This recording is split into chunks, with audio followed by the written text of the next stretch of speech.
Hello my dear foodies, welcome to our channel B engage. ఇవాళ recipe వచ్చేసి Hyderabadi chicken dum biryani. ఇది ఎట్లా తయారు చేసుకోవాలి, దీనికి కావాల్సిన ఇంగ్రీడియెంట్స్ ఏంటి అండ్ ప్రాసెస్ ఏంటి, ఇవాళ మనం ఫుల్ వీడియోలో చూసేద్దాం. పదండి. నేను వీడియోలో చూపిస్తున్న విధంగా చేసుకోండి, మీ ఇంట్లో కూడా పర్ఫెక్ట్ గా restaurant style chicken dum biryani ready అయిపోతుంది. ప్రాసెస్ లోకి వెళ్ళిపోదామా మరి? ఒక పెద్ద గిన్నె తీసుకొని అందులోకి కర్డ్, దాల్చిన చెక్క, ఇలాయచీ, షాజీరా, లవంగాలు, స్టార్ అనీస్, మరాఠీ మొగ్గు, జాపత్రి. నేను కొద్దిగా రోజ్ పెటల్స్ వేస్తున్నాను. ఇది ఆప్షనల్, మీరు వేసుకోవాలనుకుంటే వేసుకోవచ్చు, లేకపోతే అవాయిడ్ చేయొచ్చు. ఫ్లేవర్ మంచిగా వస్తుందని చెప్పి వేసాం మేము రోజ్ పెటల్స్ అయితే. తర్వాత కొంచెంగా సాల్ట్, పచ్చిమిర్చి, అలాగే గరం మసాలా. ఇది హోమ్ మేడ్ గరం మసాలా, అప్పటికప్పుడు ఇంట్లో చేసుకుంటేనే ఫ్రెష్గా ఉంటుంది. ఆ ఫ్లేవర్స్ అన్నీ కూడా మనకు మంచిగా వస్తాయి బిర్యానీలోకి. So mostly prefer home made garam masala. లేదు అంటే మీకు బయట దొరుకుతుంది కదా, అది కూడా వేసుకోవచ్చు. తర్వాత అల్లం వెల్లుల్లి పేస్ట్, చిన్నగా చాప్ చేసి పెట్టుకున్న కొత్తిమీర అండ్ పుదీనా. Comes our main ingredient of the biryani, fried onions. ఇలా ఆనియన్స్ అన్ని ముందుగానే మీరు ఫ్రై చేసుకొని పెట్టుకోండి. ఇందులో కొన్ని వేసాను అండ్ కొన్ని పక్కకు పెట్టుకున్నాను. అది ఎందుకు అనేది మనం ప్రాసెస్లో తర్వాత ఎక్స్ప్లెయిన్ చేస్తాము. నెక్స్ట్ కొంచెంగా టర్మరిక్ వేసుకోండి. తర్వాత కొంచెం కరివేపాకు వేసాను నేను, ఫ్లేవర్ బాగుంటుంది అని చెప్పేసి. అండ్ బిర్యానీ ఆకు ఉంటుంది కదా, అవి కొన్ని వేసుకోండి. Next chilli powder. మేము కొంచెం స్పైసీ తింటాం కాబట్టి స్పైసీగానే వేస్తున్నాము. మీకు ఎంత స్పైసీ కావాలి, మీడియమా లేకపోతే మీ స్పైస్ లెవెల్స్ని బట్టి చిల్లీ పౌడర్ వేసుకోండి.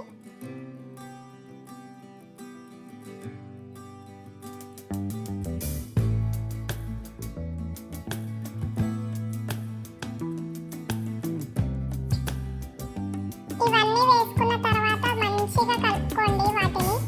మనం చికెన్ వేయక ముందే వీటన్నిటిని, ఈ మసాలాస్ అన్నిటిని మంచిగా కలుపుకోవాలి ఫస్టే. సో చూపిస్తున్నట్టుగా మసాలాలన్నీ ఇట్లా మంచిగా కలుపుకొని పెట్టుకోండి ఫస్టే, చికెన్ వేయక ముందే.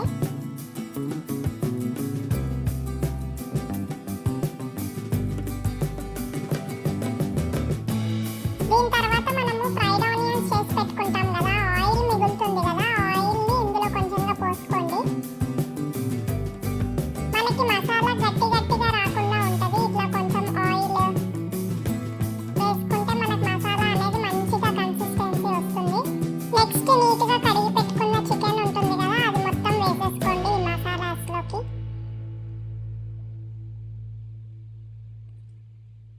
చికెన్ క్వాంటిటీ అనేది మీ ఇష్టము.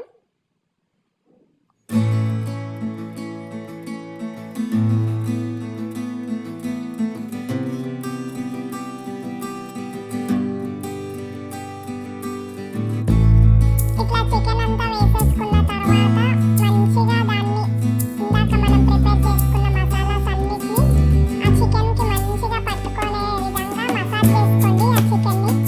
దాని తర్వాత మనం ఇందాక పెట్టుకున్న ఫ్రైడ్ ఆనియన్స్ కొన్ని ఉన్నాయి కదా, అవి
చికెన్ మసాలా కూడా వేసుకోండి. వేసుకొని దాన్ని కూడా మంచిగా మిక్స్ చేసుకోండి. ఇట్లా కొంచెం చికెన్ బాయిల్ అవ్వాలి. మరి అట్లాగే డైరెక్ట్ గా పెట్టేస్తే కూడా అంత బాగోదు. సో